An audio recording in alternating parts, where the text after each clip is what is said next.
ಆ ಮುನಿಯ ಕಂಕಾಳದಲ್ಲಿ ಸುತ್ರಾಮ ಕೊಂದನು ವೃತ್ರನನು.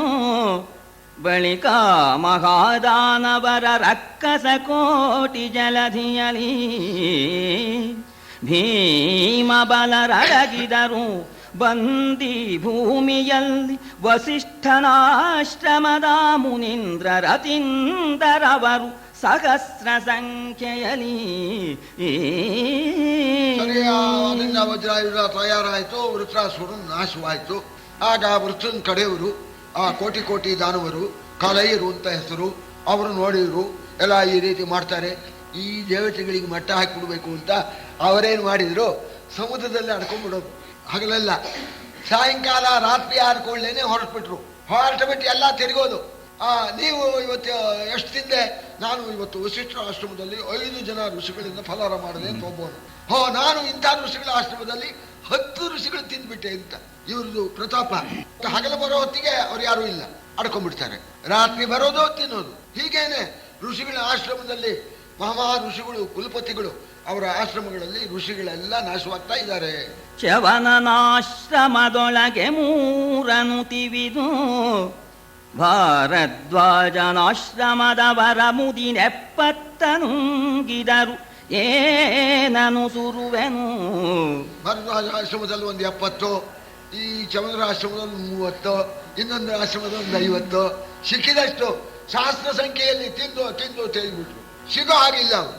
ಹ್ಯಾಂಗ್ ಮಾಡೋದು?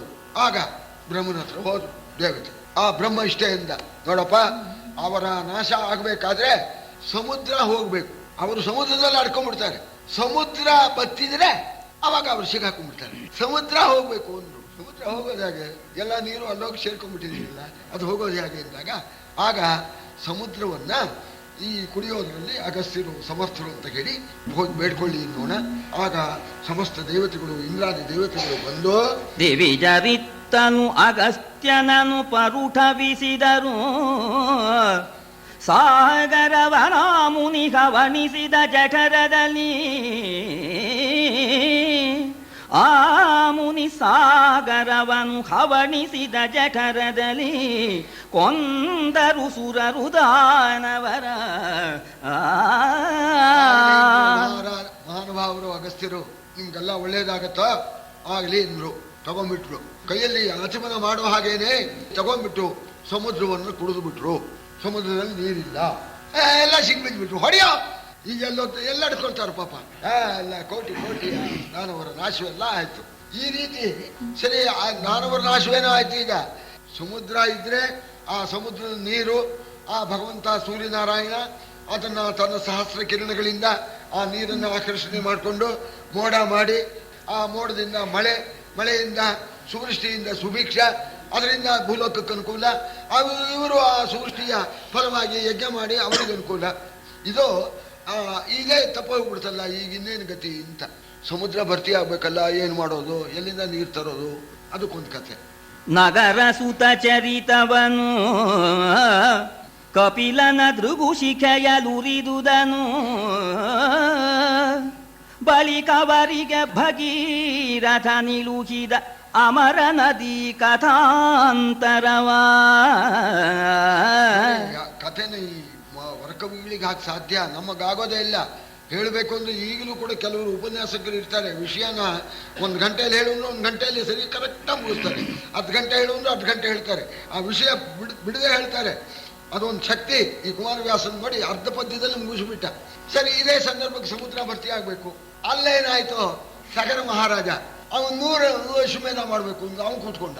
99 ಆಯ್ತು, 100ನೇ ಅಶ್ವಮೇಧಕ್ಕೆ ಪ್ರಾರಂಭ ಮಾಡ್ದ. ನಮ್ಮ ಪದವಿ ಹೋಗುತ್ತಲ್ಲ ಅಂತ ಇಂದ್ರನಿಗೆ ತನ್ನ ಪದವಿ ಹೋಗ್ಬಿಡುತ್ತಲ್ಲ, ತಗೊಂಡೋದ ಪಾತಾಳಕ್ಕೆ ತಗೊಂಡೋಗಿ ಕಪಿಲಾಶ್ರಮದಲ್ಲಿ ಆ ಕುದುರೆ ಇಟ್ಬಿಟ್ಟ. ತಗೊಂಬರ್ರೋ ಅಂತ ಸಗರ ಆರ್ಡರ್ ಮಾಡ್ದ. 60,000 ಮಕ್ಕಳು ಹೋದ್ರು. ಅಲ್ಲಿ ನೋಡಿದ್ರು ಪಾಪ ಕಪಿಲರು. ಸರಿ, ಅವರು ತಪಸ್ಸಿನಲ್ಲಿ ಸಮಾಧಿಯಲ್ಲಿ ಇದ್ರು. ಇವ್ರು ಹೋದ್ರು, ಇವನೇ ಕಳ್ಳ, ಕುದುರೆ ತಂದಿಯಾನೆ ತಂದು ಅಂತ ಹೋದ್ರು. ಆ ಪಾಪ ಅವರು ಸಮಾಧಿಯಿಂದ ಹೊರಗೆ ಬಂದು ನೋಡಿದ್ರು. ಆ ಕಪಿಲನ ಕಣ್ಣಿಂದ ಬೆಂಕಿ ಉತ್ಪನ್ನವಾಯಿತು. ಅದರಿಂದ 60,000 ಜನ ಸುಟ್ಟು ಭಸ್ಮಾಗೋಣ. ಆಗ ಅವರ ಅಣ್ಣನ ಮಗ, ಅಸಮಂಜನ ಮಗ ಅಂಶುಮಂತ ಅಂತ ಹೇಳಿ, ಅವನು ಅವಾಗ ಸಗರ ಹೇಳಿದಂತೇನೆ ಇವು ಯಜ್ಞ ದೀಕ್ಷಿತ ಕೂತಿದ್ದಾನೆ, ಆ ಕುದುರೆ ತರೋಕೆ ಹೋದ. ಆವಾಗ ವಿಷಯ ಗೊತ್ತಾಯ್ತು. ಆಗ ಕಪಿಲರನ್ನು ಪ್ರಾರ್ಥನೆ ಮಾಡ್ದ, ನೋಡಪ್ಪ ಅವ್ರು ಗಲಾಟೆ ಮಾಡಿದ್ರು, ನಾ ಕಣ್ಣು ಬಿಟ್ಬಿಟ್ಟೆ, ಹೋಗ್ಬಿಟ್ರು ಅಂತ ನೋಡ. ಆವಾಗ ಮಕ್ಕಳು ಹೋಗ್ಬಿಟ್ಟಿದಾರಲ್ಲ, ಅವರೆಲ್ಲ ಚಿಕ್ಕಪ್ಪಂದರು ಎಲ್ಲ ಹೋಗಿದಾರಲ್ಲ ಅಂತ ಹೇಳಿ ಅವರಿಗೆ ಸದ್ಗತಿ ಉಂಟು ಮಾಡಬೇಕು ಅಂತ ಹೇಳಿ ಆಗ ಅಲ್ಲಿ ನೀರನ್ನು ಹುಡುಕಿದ. ಅವನು ಹುಡುಕಿದಾಗ ಅವರ ಈ 60,000 ಮಕ್ಕಳಿದ್ರಲ್ಲ, ಇವರು ಕಶ್ಯಪನ ಮಗಳ ಮಕ್ಕಳು. ಅಲ್ಲಿ ಸಗರನಿಗೆ 2 ಹೆಂಡರು, ಒಬ್ಳು ವೈದರ್ಭಿ, ಇನ್ನೊಬ್ಳು ಸುಮತಿ ಇಂಟ್ಲ ಏನೋ ಹೆಸರು, ಕಶ್ಯಪನ ಮಗಳು. ಆ ಕಶ್ಯಪನ ಮಗಳಾದ್ರಿಂದ ಈ ಗರುಡನು ಕಶ್ಯಪನ ಮಗ ತಾನೆ. ಸರಿ, ಆಗ ಸೋದರಳಿಯಿಂದ ಆದ್ರಲ್ಲ ಗರುಡನಿಗೆ ಮಾತು ಗರುಡಸ್ಥೆ ಶಾಮ್. ಆಗ ಆ ಗರುಡ ಮುಂದೆ ಹೇಳ್ದ, ನೋಡಪ್ಪ ಬ್ರಹ್ಮ ತೇಜಸ್ಸಿಂದ ಹೋದವರಿಗೆ ಸರಿಯಾಗಿರ್ತಕ್ಕಂಥ ಸಂಸ್ಕಾರವೇ ಆಗಬೇಕು. ಸಾಮಾನ್ಯ ಜಲದಿಂದ ಸಂಸ್ಕಾರ ಮಾಡಿದರೆ ಅವರಿಗೆ ಸದ್ಗತಿ ಆಗೋಲ್ಲ, ಗಂಗೆ ತರಬೇಕು ಅಂತ ಹೇಳಿ ಗರುಡ ಹೇಳ್ದ. ಆಗಲಿಂದ ಇವನು ಬಂದ, ಹೀಗಾಗಿದೆ ಅಂತ ಅಜ್ಜನಿಗೆ ಹೇಳ್ದ. ಇವನು ಅಸಮಂಜನ ಮಗ ಸಗರ ಚಕ್ರವರ್ತಿ. ಆಮೇಲೆ ಯಜ್ಞ ಆಯಿತು ಅಂತ ಪೂರೈಸಿ ಗಂಗೆ ತರೋ ಪ್ರಯತ್ನ ಪಟ್ಟ. ಅವ್ರ ಕಾಲವೆಲ್ಲ ಕಳೆದೋಯ್ತು, ಅವನಿಂದ ಆಗಲಿಲ್ಲ. ಅವನು ಮೊಮ್ಮಗ ಅಂಶುಮಂತ, ಅವನು ಪ್ರಯತ್ನ ಪಟ್ಟ 1000 ವರ್ಷ, ಅವನ ಹತ್ರ ಆಗಲಿಲ್ಲ. ಅವನ ಮಗ ದಿಲೀಪ ಎಂಬತಕ್ಕಂಥವನು, ಅವನು ಪ್ರಯತ್ನ ಪಟ್ಟ, ಅವನಲ್ಲೂ ಆಗಲಿಲ್ಲ. ಆಮೇಲೆ ದಿಲೀಪನ ಮಗ ಭಗೀರಥ ಎಂಬತಕ್ಕಂಥ ಮಹಾನುಭಾವ ಸದ್ಗತಿಯನ್ನು ಪಿತೃಗಳಿಗೆ ಉಂಟು ಮಾಡಬೇಕು ಅಂತ ಹೇಳಿ ಬ್ರಹ್ಮನ್ನ ಪ್ರಾರ್ಥನೆ ಮಾಡಿ ಗಂಗೆ ತಂದು ಬಿಟ್ಟ. ಭಗೀರಥ ಗಂಗೆ ತಂದು ಪಾತಾಳದಲ್ಲಿ ಇವರ ಭಸ್ಮ ರಾಶಿ ಮೇಲೆ ನುಗ್ಗಿಸಿಬಿಟ್ಟ ಗಂಗೆನ. ಸರಿ, ಗಂಗೆ ತುಂಬ್ಕೊಂಡ್ಬಿಟ್ಟು ಸಮುದ್ರಕ್ಕೆ ತುಂಬ್ಕೊಂಡ್ಬಿಡ್ತು. ನೋಡಿ, ಅವನ ಕೆಲಸವೂ ಆಯ್ತು, ಈ ಕಡೆ ದೇವತೆಗಳ ಕೆಲಸವೂ ಆಯ್ತು, ಸಮುದ್ರವೂ ಭರ್ತಿ ಆಯ್ತು ಅಂತ ಹೇಳಿ ಈ ಗಂಗೆಯನ್ನು ತಂದು ಸಮುದ್ರಕ್ಕೆ ಭರ್ತಿ ಆಯ್ತು ಅನ್ನೋ ಕಥೆಯನ್ನು ಹೇಳಿದರು. ವಿಗಡ ಮುನಿ ಇಲ್ವಲನ ವಾತಾಪಿಗಳ ಮರ್ದಿಸಿ, ಆ ವಿಗಡ ಮುನಿ ಇಲ್ವಲನ ವಾತಾಪಿಗಳ ಮರ್ದಿಸಿ, ವಿಂಧ್ಯಗಿರಿ ಹಬ್ಬುಗೆಯ ನಿಲ್ಲಿಸಿದ ಅಗಸ್ತ್ಯ ಚರಿತವ ಮುನಿಪ ವರ್ಣಿಸಿದ. ರಾಮಾಯಣದಲ್ಲೇ ಅಗಸ್ತ್ಯರನ್ನು ನೋಡಿದ ಅಂದಾಗ ಇಷ್ಟು ಒಂದು ಗದ್ಯದಲ್ಲೇ ಈ ರಾಮ ಅಗಸ್ತ್ಯ ಆಶ್ರಮವನ್ನು ನೋಡಿದ ಅಂತ ಏವಂ ವಿಪದು ಲೋಕನು ವಿಸ್ಮಿತ ಮತಿ ಅಂತ ಗದ್ಯದಲ್ಲಿ ಹೇಳಿದಾನೆ. ಇಲ್ಲಿ 2 ಪದ್ಯದಲ್ಲಿ ಅಗಸ್ತ್ಯ ಚರಿತ್ರೆ ಹೇಳಿದ್ರು ಅಂತ, ವಾತಾಪಿ ಇಲ್ವಲ್ಲ ಅಂತ ಅವರು. ಸರಿ, ಎಲ್ಲರನ್ನೂ ಧ್ವಂಸ ಅವರು. ಅಲ್ಲಿ ಆ ವಾತಾಪಿ ಹಾಡಾಗಿಬಿಡೋದು, ಇಲ್ವೆಲ್ಲ ಬರೋದು. ಸ್ವಾಮಿ, ಇವತ್ತು ನಮ್ಮ ಮನೇಲಿ ನಮ್ಮ ಅಪ್ಪನ ಶ್ರಾದ್ದ, ಬನ್ನಿ ನೀವು ನಾಮಾರ್ಥಕ್ಕೆ ದಕ್ಷಿಣೆ ಕೊಡ್ತೀನಿ ಅಂತ ಕರ್ಕೊಂಡ್ಬಂದ್ಬಿಡೋದು. ಅವನ್ನ ಹಾಡು ಮಾಡಿಬಿಡೋದು, ಕೊಯ್ದು ಬಿಡೋದು. ಕೊಯ್ದುಬಿಟ್ಟು ಅಪ್ಪನ ತೃಪ್ತಿ ಆಗಲಿ ಅಂತ ಇವನಿಗೆ ಬಡಿಸೋದು, ಇವ ಚೆನ್ನಾಗಿ ತಿನ್ನೋದು. ಆಮೇಲೆ ತಿಂದಾದ್ಮೇಲೆ ಸ್ವಾಮಿ ದಕ್ಷಿಣೆನೂ ಕೊಡೋದು. ಹೋಗಿ ಬರ್ತೀರಾ? ಹಾಂ, ಹೊರಟ್ಕೊಳ್ಳೇನೆ ವಾತಾಪೇ ಆಗಚ್ಚ ಅಂದ್ಬಿಡೋದು. ಆ ವಾತಾಪಿ ಹೊಟ್ಟೆ ಹೊಡ್ಕೊಂಡು ಬಂದ್ಬಿಡೋದು. ಇವನ್ ದುಡ್ಡೆಲ್ಲ ಸಂಗ್ರಹ. ಯಾರ್ಯಾರು ತೀರ್ಥಯಾತ್ರೆ ಹೋಗಲಿ, ಯಾರು ಹೋಗಲಿ, ಎಲ್ಲರೂ ಈ ರೀತಿ ಕೊಂದಾಗ್ತಾ ಇದ್ರು. ಆಗ ಅಗಸ್ತ್ಯರು ಹೋಗಿ, ಸರಿ, ಅವನು ಪಾಪ ಅಗಸ್ತ್ಯರ ಯೋಗ್ಯತೆ ಅವನಿಗೇನು ಗೊತ್ತು, ಅಗಸ್ತ್ಯನ ಯೋಗ್ಯತೆ ಅವನಿಗೇನು ಗೊತ್ತು, ಇಲ್ವಲ್ಲಿ ವಾತಾಪಿಗಳಿಗೆ ಬರ್ರಿ ಸ್ವಾಮಿ, ಇವತ್ತು ನಮ್ಮ ಪಿತೃ ದಿವಸ ಅಂದ್ರೂ ಆಗ್ಲಪ್ಪ, ಉದ್ಧಾರ ಮಾಡ್ತೇನೆ, ನಿಮ್ಮನ್ನು ಉದ್ಧಾರ ಮಾಡ್ತೇನೆ ಅಂದರು. ಅವರು ಬಂದರು, ಆಯಿತು, ಊಟಕ್ಕೆ ಹಾಕಿ, ಊಟವೂ ಆಯಿತು, ಎಲ್ಲ ಆದಮೇಲೆ ವಾತಾಪೆ ಆಗಚ್ಚ ಅಂದೋಣ ಗುಡುಗುಡ ಅಂತ ಒಳಗಡೆಯಲ್ಲಿ. ಇವರು ವಾತಾಪೆ ಜೀರ್ಣೋ ಭವಾನ್ ಪೈಸಲ್ ಮುಗಿದು ವಾತಾಪಿ ಎಲ್ಲಿದ್ದಾನೆ ವಾತಾಪಿ ಆಯ್ತು ಕಣ ಅಂದಾಗ ಎಲ್ಲ ಇವನ ಇಷ್ಟೆಲ್ಲ ಮಾಡಿದ್ದೆಲ್ಲ ಇವನ್ ಕೊಂದ್ಬಿಡ್ಬೇಕು ಅಂತ ಅಲ್ಲೇ ಒಂದು ದೊಡ್ಡ ಬಂಡೆ ಇತ್ತು, ತಗೊಂಡು ಅಗಸ್ತ್ಯನ ಮೇಲೆ ಹಾಕೋಕೆ ಹೋಗ್ಬಿಟ್ಟ. ಅವನು ಬಂದ್ರು, ಅವನು ಪೈಸಲ್. ಹೀಗಾಯ್ತು. ವಾತಾಪಿ ಇಬ್ಬರನ್ನು ಸಂಹಾರ ಮಾಡಿದ್ರು, ಲೋಕಕ್ಕೆ ಉಪಕಾರ ಮಾಡಿದ್ರು. ಆ ವಿಂಧ್ಯ ಅವನು ಒಂದು ಹಠ. ಅವನು ಸೂರ್ಯಚಂದ್ರನಿಗೆ ಹೇಳಿದಂತೆ ನನ್ನ ಪ್ರದಕ್ಷಿಣೆ ಮಾಡಿ ಅಂತ. ಇದೇ ಗರ್ವ ಅಂತ.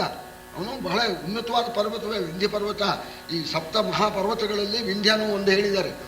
ಅವನು ಹೇಳಿದಂತೆ, ಇಲ್ಲಪ್ಪ, ನಮಗೆ ಆರ್ಡರ್ ಇಲ್ಲ, ಬ್ರಹ್ಮ ಹೇಳಿರೋದು ಮೇರು ಪರ್ವತ ಸುತ್ತ ಹಾಕಬೇಕು ಅಂತ ನಮಗೆ ಹೇಳಿದ್ದಾರೆ ವಿನ, ನವಗ್ರಹಗಳಿಗೆ ನಮಗೆ ಎಲ್ಲ ಹೇಳಿದ್ದಾರೆ ವಿನ ನಿನ್ನ ಸುತ್ತೋಕೆ ಹೇಳಲಿಲ್ಲ ಅಂತ. ಆಗ ಸುತ್ತೋದಿಲ್ವಾ? ಇಲ್ಲ, ನೋಡಿ ನಾನು ಸುತ್ತೋ ಹಾಗೆ ಮಾಡಿಬಿಡ್ತೀನಿ. ಬೆಳೆದ ಅವ್ರು ಸುತ್ತೋದಿಲ್ಲ, ಇವು ನಿಲ್ಲಿಸೋ ಹಾಗಿಲ್ಲ. 6 ತಿಂಗಳ ಕಾಲ ಸೂರ್ಯೋದಯವೇ ಇಲ್ಲ ದಕ್ಷಿಣದ ಕಡೆಗೆ, ಸೂರ್ಯೋದಯವೂ ಇಲ್ಲ, ಚಂದ್ರೋದಯವೂ ಇಲ್ಲ. ಆಗ ದೇವತೆಗಳೆಲ್ಲ ಪ್ರಾರ್ಥನೆ ಮಾಡಿದರು. ಆಗ ಅಗಸ್ತ್ಯ ಋಷಿಗಳು ಉತ್ತರದಿಂದ ದಕ್ಷಿಣಕ್ಕೆ ಹೊರಟರಂತೆ. ಆಗ ವಿಂಧ್ಯ ಪರ್ವತ ಗುರುಗಳು ಅಗಸ್ತ್ಯ ಗುರುಗಳು ನಮಸ್ಕಾರ ಮಾಡಿದಾಗ, ಹೀಗೆ ಇರಪ್ಪ, ಅಡ್ಡು ಬಿದ್ದುಬಿಟ್ಟ. ಮೇಲಿರೋನು ಅಡ್ಡು ಬಿದ್ದುಬಿಟ್ರೆ ತಗ್ಗಾಗಿಬಿಡ್ತಾ ಇಲ್ವ, ಸುರಸೇಂದ್ರಿಗೆ ಸಂಚಾರಕ್ಕೆ ಅನುಕೂಲ ಆಯಿತು. ಇಲ್ಲೇ ಹೀಗೆ ಇರೋ ನಾವು ಬರೋವರಿಗೂ ಅಂತ ದಕ್ಷಿಣಕ್ಕೆ ಹೋಗಿದ್ದಾರೆ. ಅವ ಹಾಗೆ ಇದ್ದಾನೆ, ಇವರು ಬಂದೇ ಇಲ್ಲ, ಅಲ್ಲೇ ಇದ್ದಾರೆ ಕೂತ್ಕೊಂಡಿದ್ದಾರೆ ಅಂತ ಇದೊಂದು ಕಥೆ. ಈ ಕಥೆನೂ ಕೂಡ ಹೇಳಿ ಅಗಸ್ತ್ಯ ಚರಿತೆಯನ್ನು ಹೇಳಿದ್ದಾನೆ. ಬಂದದ ಬನಿಬನ ಪ್ರಭಾಸದ ವಂದನೆಗೆ ಬಳಿಕಲ್ಲಿ ಯಾದವ ವೃಂದ ದರ್ಶನವಾಯಿತು ಬಹುವಿಧ ತೀರ್ಥ ತೀರದಲ್ಲಿ ಬಹುವಿಧ ತೀರ್ಥ ತೀರದಲ್ಲಿ ಮಿಂದನು ಆತಗೆ ಗಯನ ಚರಿತವನಂದು ರೋಮಶ ಹೇಳಿದನು ಆತಗೆ ಗಯನ ಚರಿತವನಂದು ರೋಮಶ ಹೇಳಿದನು ನಲವಿಂದ ಸಂಯಾತಿಚ್ಯವನ ಸಂವಾದ ಸಂಗತಿಯ. ಆಮೇಲೆ ಹೀಗೆ ತೀರ್ಥಯಾತ್ರೆ ಮಾಡಿಕೊಂಡು ಬಂದರು ಪ್ರಭಾಸ ಕ್ಷೇತ್ರಕ್ಕೆ ಬರ್ತಾರೆ. ಪ್ರಭಾಸ ಕ್ಷೇತ್ರ ದ್ವಾರಕಾಪಟ್ಟಣಕ್ಕೆ ಹತ್ರ. ಪಾಂಡವರು ಈ ತೀರ್ಥಯಾತ್ರೆಗೆ ಬಂದಿದ್ದಾರೆ ಎನ್ನುವ ವರ್ತಮಾನ ಕೇಳಿ ಅವರು ಪಟ್ಟಣಕ್ಕೆ ಪರವಾಗಿಲ್ವಲ್ಲ, 12 ವರ್ಷ. ಆದ್ದರಿಂದ ಬಲರಾಮಾದಿಗಳು ಹೋಗಿ ಆ ಪಾಂಡವರಿಗೆ ಸತ್ಕಾರ ಮಾಡ್ತಾರೆ. ಆಗ ಬಲರಾಮ ಬಹಳ ದುಃಖ ಪಟ್ಬಿಡ್ತಾನೆ. ನಿನ್ನ ಧರ್ಮರಾಜನ್ ನೋಡಿ ನಿನಗಿಂಥ ಸ್ಥಿತಿ ಬಂತಲ್ಲ ಅಂತ ಬಹಳ ದುಃಖ ಪಡ್ತಾನೆ. ಆಗ ಕೃಷ್ಣ ಹೇಳ್ತಾನೆ, ಆಗೋದಾಗಿದೆಯೇ, 12 ವರ್ಷ ಕಳೆದ ಮೇಲೆ, ಅಜ್ಞಾತವಾಸ ಕಳೆದ ಮೇಲೆ ಅವರಿಗೆ ತಕ್ಕ ಪ್ರಾಯಶ್ಚಿತ್ತ ಆಗತ್ತೆ ಅಂತ ಬಲರಾಮನಿಗೆ ಸಮಾಧಾನ ಕೃಷ್ಣ ಹೇಳ್ತಾನೆ. ಆ ಪ್ರಭಾಸ ಕ್ಷೇತ್ರದಲ್ಲಿ ಅಲ್ಲಲ್ಲಿ ಇರ್ತಕ್ಕಂಥ ಅಲ್ಲೆಲ್ಲ ಸ್ನಾನ ಮಾಡಿಕೊಂಡು ಹಾಗೆ ಮುಂದಕ್ಕೆ ಬಂದರು. ಗಯ ಅಂತ ಹೇಳಿ ಒಬ್ಬ ಮಹಾನ್ ಭಾವ, ಈ ಗೈನಲ್ಲ, ಇಲ್ಲಿ ನಾವು ಹೇಳ್ತೀವಲ್ಲ ಗಯ, ಆ ಗೈಂದು ಚರಿತ್ರೆ ಅವನೇನೋ ಇದು ಮಾಡದ, ಅದರಿಂದ ಕೃಷ್ಣಾರ್ಜುನರಿಗೆ ಯುದ್ಧ ಆಯಿತು ಅಂತ. ಆ ಗೈನ ಚರಿತ್ರೆ ಎಲ್ಲ ಇದು, ಅದು ಎಲ್ಲಿದೆಯೋ ಏನೋ ಭಾರತದಲ್ಲಿ ಎಲ್ಲೂ ಕಾಣಲಿಲ್ಲ. ಸರಿ, ಗಯ ಅಂತ ಒಬ್ಬ ಮಹಾನುಭಾವ, ಅವನಷ್ಟು ಯಜ್ಞ ಮಾಡಿದವರೇ ಇಲ್ಲ ಅಂತ. ಗೈನಷ್ಟು ಕೃತಯುಗದವನವನು. ಗಯ ಅಂತ ಗಾದೆನೇ ಹುಟ್ಟುಬಿಟ್ಟಿದೆಯಂತೆ, ಯಜ್ಞಕ್ಕೂ ಗೈನಿಗೂ ಸಂಬಂಧ ಅಂತ. ಮುಗಿಯೋ ಹಾಗೆ ಇಲ್ಲ, ಅಷ್ಟು ಕೋಟಿ ಯಜ್ಞ ಮಾಡಿಬಿಟ್ಟಿಯ. ಆ ಚರಿತ್ರೆಯಿಂದ ಗೈನ ಚರಿತ್ರೆಯನ್ನು ಹೇಳಿದರು. ಅಲ್ಲಿಂದ ಮುಂದಕ್ಕೆ ಬರೋಣ. ಚವನ ಆಶ್ರಮ ಬಂತು. ಆವಾಗ ಆ ಚವನರ ಕಥೆಯನ್ನು ಹೇಳಿದ್ರು ಅಂತ ಇದನ್ನು ಒಂದೇ ಪದ್ಯದಲ್ಲಿ ಹೇಳ್ತಾನೆ. ಇದು ಲಂಬಿಸೋಕೆ ಹೋಗ್ಬಿಟ್ರೆ ನಮ್ಮ ಕಥೆ ನಡೆಯೋದೇ ಇಲ್ಲ. ಚವನ ಋಷಿಗಳು ಸರಿ, ಅವರು ತಪಸ್ಸು ಮಾಡ್ತಾ ಇದ್ರು. ಶರ್ಯಾತಿ ಅನ್ನೋ ರಾಜ ಭೇಟಿಗೆ ಬಂದಿದ್ದ. ಇವರು ತಪಸ್ಸು ಮಾಡ್ತಾ ಇದ್ದಾಗ ಈ ಚವನ ಋಷಿಗಳಿಗೆ ಎಷ್ಟೋ ಸಾವಿರಾರು ವರ್ಷ ಕಳೆದೋಗ್ಬಿಟ್ಟಿದೆ. ಸರಿ, ತಪಸ್ಸು ಮಾಡ್ತಾನೇ ಇದ್ದಾರೆ. ಆ ಹುತ್ತ ಬೆಳ್ಕೊಂಡ್ಬಿಟ್ಟಿದೆ, ಕಣ್ಣಿನಲ್ಲಿ ಮಾತ್ರ ಹುತ್ತ ಬೆಳೀಲಿಲ್ಲ. ಅವ್ರು ಕಣ್ಣು ಬಿಟ್ಕೊಂಡು ತಪಸ್ಸು ಮಾಡ್ತಾ ಇದ್ರು. ಆ ರಾಜಕುಮಾರಿ, ಶರ್ಯಾತಿ ರಾಜನ ಮಗಳು ಸುಕನ್ಯಾ ಅಂತ, ಒಳ್ಳೆ ಜಾಣೆ, ಒಳ್ಳೆ ಗುಣವತಿ. ಅವಳು ಸಖೀರ್ ಜೊತೆಲಿ ಬಂದಾಗ ಕಣ್ಣು ಹೊಳಿತಾ ಇತ್ತು. ಏನೋ ಅಂತ ಚಪಲದಿಂದ ಇನ್ನು ಹುಡುಗಿ ಮುಳ್ಳು ತಗೊಂಡು ತಿವಿದು ಬಿಡೋಣ, ರಕ್ತ ಚಿಂಬಿಡ್ತು. ಗಾಬರಿ ಆಗ್ಬಿಡ್ತು. ಅವನು ಏನೋ ಆಗ್ಬಿಡ್ತು ಅಂತ ಅವಳು ಹೆದರು ಬಿಟ್ಟಿದ್ದಾಳೆ. ಆ ಚವನ ಋಷಿಗಳಿಗೆ ಆ ರೀತಿ ಈ ಹುಡುಗಿ ಮಾಡಿದ್ರಿಂದ ಆ ಇಡೀ ಆ ಸೈನ್ಯ ಸಮೇತ ಚವನ ಋಷಿ ಬಂದಿದ್ನಲ್ಲ, ಎಲ್ಲರಿಗೂ ಮಲಮೂತ್ರ ಬಂಧಿತವಾಗಿಬಿಡ್ತು. ಈ ಚವನ ಋಷಿಗಳಿಗೆ ಇವಳು ಚುಚ್ಚಿದ್ರಿಂದ ಯಾರೋ ಅಪಚಾರ ಮಾಡಿದ್ದಾರೆ ಈ ಚವನ ಋಷಿಗಳಿಗೆ ಅಂತ ಅವನು ಕೇಳಿದಾಗ ಈ ಹುಡುಗಿ ಹೋಗಿ ಹೇಳ್ತಾಳೆ, ನಾನು ಅಪ್ಪ ತಿಳಿದೇ ಮಾಡಿಬಿಟ್ಟೆ, ಅದೇನು ಹೊಳಿತಾ ಇತ್ತು, ತಿವಿದ್ಬಿಟ್ಟೆ ನಾನು ಅಂತಂದಾಗ ಶರ್ಯಾತಿ ಮಹಾರಾಜ ಬರ್ತಾನೆ. ಆಗ ಬಂದು ಬೇಡ್ಕೊಳ್ತಾನೆ. ಚವನ ಋಷಿಗಳು ಹೊರಗೆ ಬರ್ತಾರೆ. ತುಂಬ ವಯಸ್ಸ ಹೋಗಿದೆ, ಸಾವಿರಾರು ವರ್ಷ ತಪಸ್ಸು ಮಾಡಿದ್ರು. ಸರಿ, ಆವಾಗ ಹೀಗಾಯಿತು, ನಮ್ಮ ಹುಡುಗಿ ತಿಳುವಳಿಕೆ ಇಲ್ಲದೇನೆ ಈ ರೀತಿ ಮಾಡಿಬಿಟ್ಲು, ಇದರಿಂದ ನಮಗೆಲ್ಲ ತುಂಬ ತೊಂದರೆ ಆಗಿದೆ, ನಮ್ಮ ಅಪಚಾರ ಕ್ಷಮಿಸಬೇಕು, ನಮಗೆ ಮತ್ತೆ ಮೊದಲಿನ ಸ್ಥಿತಿ ಉಂಟಾಗುವ ಹಾಗೆ ಅನುಗ್ರಹ ಮಾಡಬೇಕು ಅಂತ ಶರ್ಯಾತಿ ರಾಜ ಕೇಳ್ದ. ಅದಕ್ಕೆ ಆ ಋಷಿಗಳು ಒಂದೇ ಮಾತಂದ್ರು, ನೋಡಪ್ಪ, ವಯಸ್ಸು ಆಯಿತು, ಕಣ್ಣೂ ಹೋಯಿತು, ನಂಗೆ ಯಾರು ಹೆಣ್ಣು ಕೊಡ್ತಾರಪ್ಪ? ಈಗ ನಾನು ಇನ್ನೂ ಎಷ್ಟೋ ದಿವಸ ಬದುಕಬೇಕು, ಕಣ್ಣಿಲ್ದವನು ನಾನು ಹೇಗೆ ಬದುಕಲಿ? ನನಗೆ ಅನ್ನ ಮಾಡಿ ಹಾಕೋರು ಯಾರು? ನನ್ನ ತಪಸ್ಸಿಗೆ, ನನ್ನ ಪೂಜೆಗೆ ಅನುಕೂಲ ಮಾಡಿಕೊಡೋದಕ್ಕೆ ಯಾರಿದ್ದಾರಪ್ಪ? ನನಗೆ ಯಾರು ಹೆಣ್ಣು ಕೊಡ್ತಾರೇನಪ್ಪ? ನಿಮ್ಮ ಹುಡುಗಿ ಅಪಚಾರ ಮಾಡಿದ್ರಿಂದ ತಾನೇ ನನಗೆ ಈ ರೀತಿ ಆಗಿರೋದು. ಆ ಹುಡುಗಿ ನನಗೆ ಕೊಟ್ಟು ಮದುವೆ ಮಾಡಿದರೆ ನಾನು ನಿಮ್ಗೆ ಅನುಗ್ರಹ ಮಾಡ್ತೀನಿ ಎಂದರು. ಆಗ ರಾಜನಿಗೆ ಬಹು ಸಂಕಟವಾಗಿಬಿಡುತ್ತೆ. ಹುಡುಗಿ ಹೇಳಿದ್ಲು, ಅಪ್ಪ ಯೋಚನೆ ಮಾಡಬೇಡಿ, ಸರಿ ನಿಮ್ಗೆಲ್ಲ ಕ್ಷೇಮ ಆಗಲಿ, ಕೊಟ್ಟ ಹೆಣ್ಣು ಕುಲಕ್ಕೆ ಹೊರಗುವಂಥ ಗಾದೆನೂ ಇದೆ, ನಾನೇ ಅಪಚಾರ ಮಾಡಿದ್ದು, ನಾನು ಸಂತೋಷದಿಂದ ಮದುವೆ ಮಾಡ್ಕೊಳ್ತೇನೆ ಅಂತಂದ್ಲು. ಆಗ ಎತ್ತ ಇಲ್ಲದೇನೆ ಆ ಮುದುಕರಿಗೆ, ಕಣ್ಣಿಲ್ಲದೆ ಇದ್ದವರಿಗೆ ಹೆಣ್ಣು ಕೊಟ್ಟ. ಸರಿ, ಆಮೇಲೆ ಅಶ್ವಿನಿ ದೇವತೆಗಳು ಬರ್ತಾರೆ. ಅಶ್ವಿನಿ ದೇವತೆಗಳು ಒಂದು ಈ ಸುಕನ್ಯೆಯನ್ನು ನೋಡ್ತಾರೆ, ಈ ಮುದುಕನ್ನು ನೋಡ್ತಾರೆ. ಸರಿ, ಆಗ ಆ ಸುಕನ್ಯೆನ ಕೇಳ್ತಾರೆ ಇವರು, ಇಂಥ ಮುದುಕನ್ ಕಟ್ಕೊಂಡು ಒದ್ದಾಡ್ತಾ ಇದೆಯಲ್ಲ ನಾವು ಅಶ್ವಿನಿ ದೇವತೆಗಳು ಮಹಾ ರೂಪವಂತರು ಅಂತ. ಆವಾಗ ನೀವು ನಮ್ಮನ್ನು ಒರೆಸೋದಾದ್ರೆ ನಿನ್ನ ಗಂಡನಿಗೆ ಪ್ರಾಯ ಬರೋ ಹಾಗೆ ಮಾಡ್ಕೊಡ್ತೀವಿ ಅಂದ್ರು. ಅವರು ಕಣ್ಣು ಬರೋ ಹಾಗೆ ಮಾಡ್ತೀವಿ ಅಂದ್ರು. ಅವ್ರು ವೈದ್ಯರಲ್ವೇ ಅಶ್ವಿನಿ ದೇವತೆಗಳು. ಸರಿ ಆಗಲಿ ಸರಿ ಅಂತ ಇವಳು ಅಂದ್ರು. ಅವರು ಮಾಡಿಕೊಟ್ರು. ಅವರು 3 ಜನ ಹೋಗಿ ನದಿಯಿಂದ ಎದ್ದು ಬಂದ್ರಂತೆ. ಮೂರು ಒಂದೇ ಸಮನಾಗಿದ್ದಾರೆ.